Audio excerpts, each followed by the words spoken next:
Good morning, students.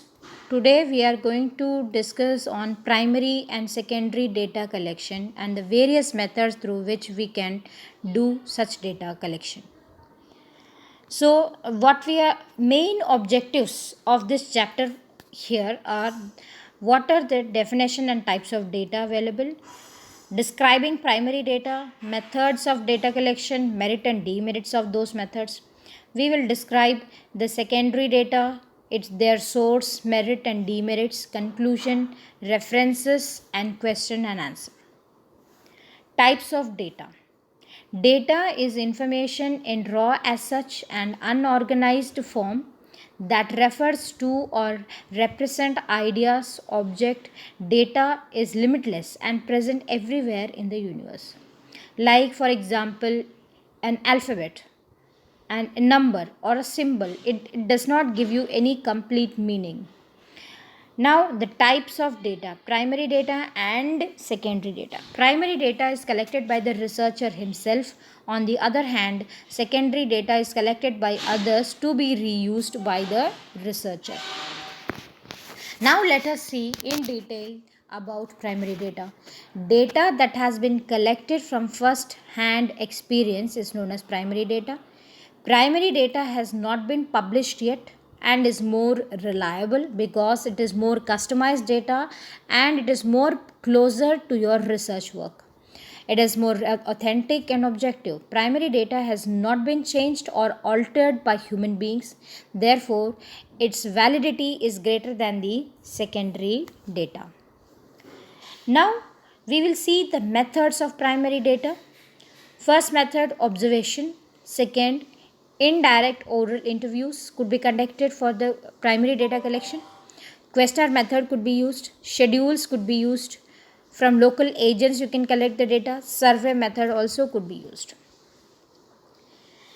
Direct personal observation method. Direct personal observation could be structured, unstructured, participative, non-participative.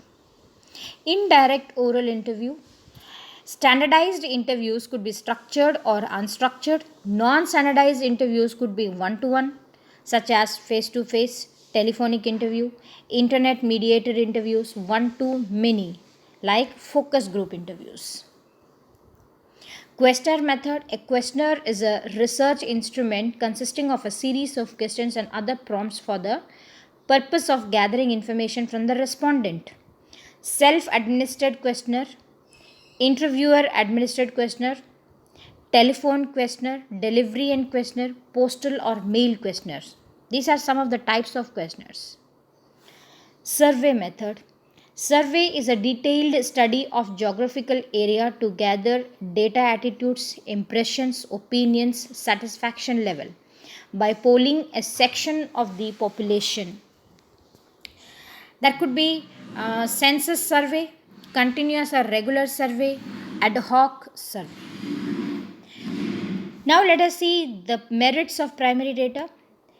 Degree of accuracy is very high. It does not require extra caution. It depicts the data in great detail. Primary source of data collection frequently includes definitions of various terms and units used. For some investigations, secondary data are not available. Demerits. Collection of data requires a lot of time, requires lot of finance fund. In some enquiries, it is not possible to collect primary data. It requires a lot of labor and at the same time it requires a lot of skill.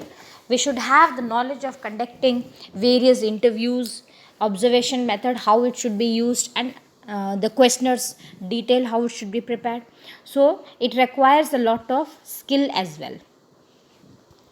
On the other hand, secondary data, if you talk about, it is the data collected from the source that has already been published in any form is called as secondary data. The review of literature in any research is based on secondary data, mostly from books, journals and periodicals. Source of secondary data. Published printed source could be books, journals, periodicals, magazines, newspapers. Published electronic sources could be e-journals, journal websites, general websites, weblogs, etc. Unpublished personal records could be diaries, letters, government records also could be used as secondary data, source of secondary data, such as census data, population statistics, health records, education institute records, etc. Also, public sector records such as NGO survey data and other private company records. Now let us take a look at the merits of secondary data. It is very convenient, saves a lot of time and finance. In some inquiries, primary data cannot be collected. Reliable secondary data are generally available for many investigations.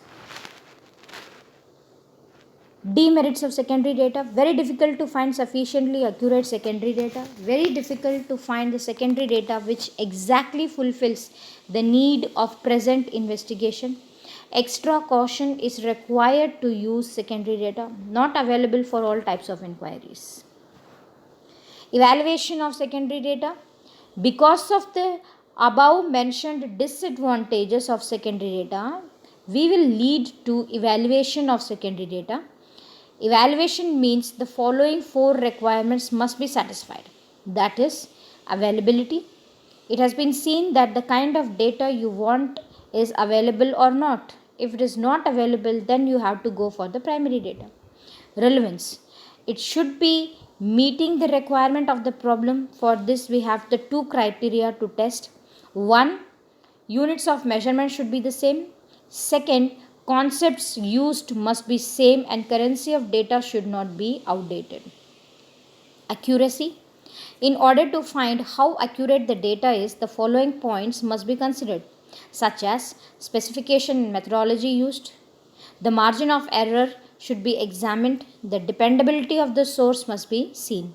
Finally, we evaluate the secondary data and the factor of sufficiency. Adequate data should be available. Finally, if we conclude, secondary data are information previously gathered for a different purpose that may be relevant to the problem at hand. Secondary data can come from sources internal or the internal organization or external. The internal syndicate firms have in many ways enabling the data gathering of secondary data. Secondary data are generally useful, low cost, rapidly available sources of information. Always look for secondary data first. If it is available, utilize it, and in case if it is not available according to your research, then you would seek the help of primary data collection methods. So dear students, these are some of the references through which I have collected this information, such as internet, Kothari book I have referred, and some of the class notes. So dear students, this is the difference between the secondary data and the primary data, and in which situations we should use or we could use the primary data or the secondary data. You need to find out first depending on the type of your research, and then you need to decide which type of data method has to be adopted for your research. So thank you students. In the next class further we will be discussing the rest of the topics. Thank you.